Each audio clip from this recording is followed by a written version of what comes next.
If I would work with a person the way I was taught long time ago, like a classic shaman, if somebody comes to me for soul retrieval or a journey, I would put myself into trance, not the other person. I would put myself into trance and travel between worlds and look for whatever this person needs, whatever resources, and bring that back and give it to the person. In hypnosis, we put our client in the trance and we guide them through that journey. And I think that work is more effective.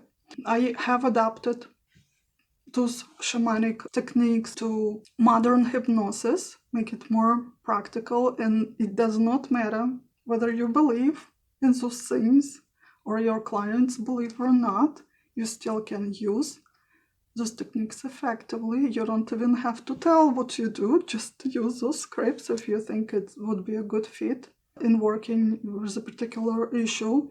And I will show you many different applications. So what do we need? We need driver. Driver is a way to enter alternate state of consciousness, enter trance. Very simple hypnotic induction can be done on self, one-on-one with a client or with a group. This is a very effective way. It is the simplest one. Meditation, prayer. Yes, we enter alpha state during the prayer. Ecstatic dancing, throat singing, that will put you in trance too, if you're able to do that. It's in Asia, very common.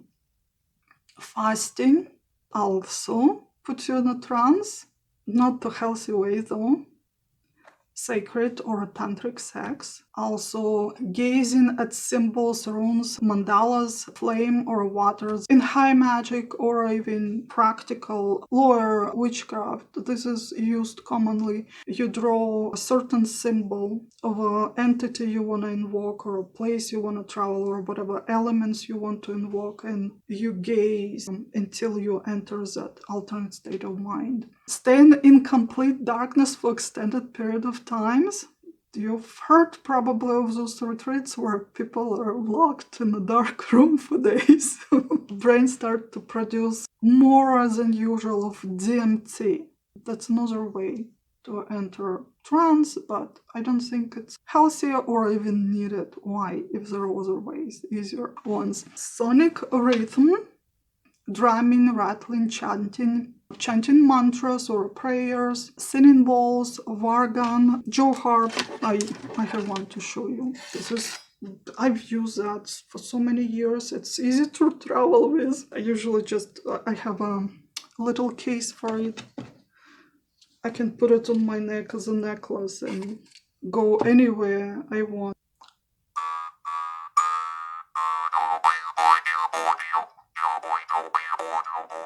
Very good if you use it for yourself. It's very good because then you have the sound waves vibrating through the entire body.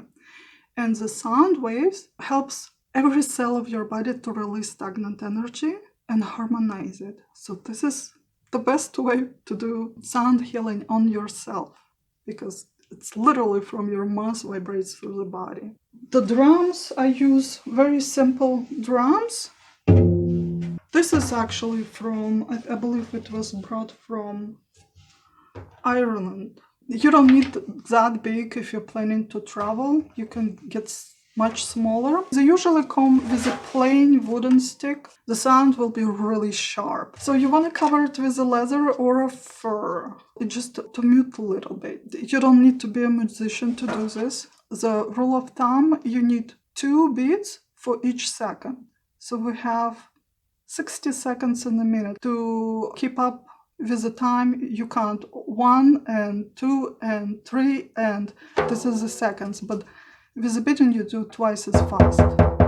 And that will synchronize you with Earth. So that is healing on its own. But also, if you listen long enough, it will put you into trance and it will put your clients into trance. Of course, if you practice in a regular office, you don't have an opportunity to use drums. You'll get kicked out, like I would get kicked out from my clinic if I tried that. In the office, obviously, that's not accessible. Then you use hypnotic induction. If you don't have a background in the hypnosis, don't worry. Scripts include all of it. Just follow the script, and it's easy to understand, and it will work. The only problem with scripts, people think they can read and the thing will happen. This is the difference between hypnotists that fail and don't fail. Besides saying the words, you have to have a very clear intention and actually do that in your mind, in your imagination. Then even the crappy script will work if you have the right intent.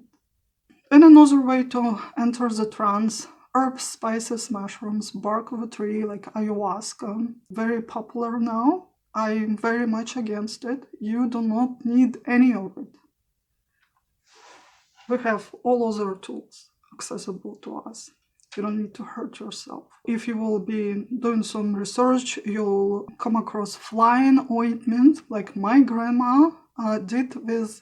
There was a mix of few pretty poisonous mushrooms she did, and as she applied, it would get absorbed into the blood and should journey. It's very simple to do, just with hypnosis. You don't need any of this stuff.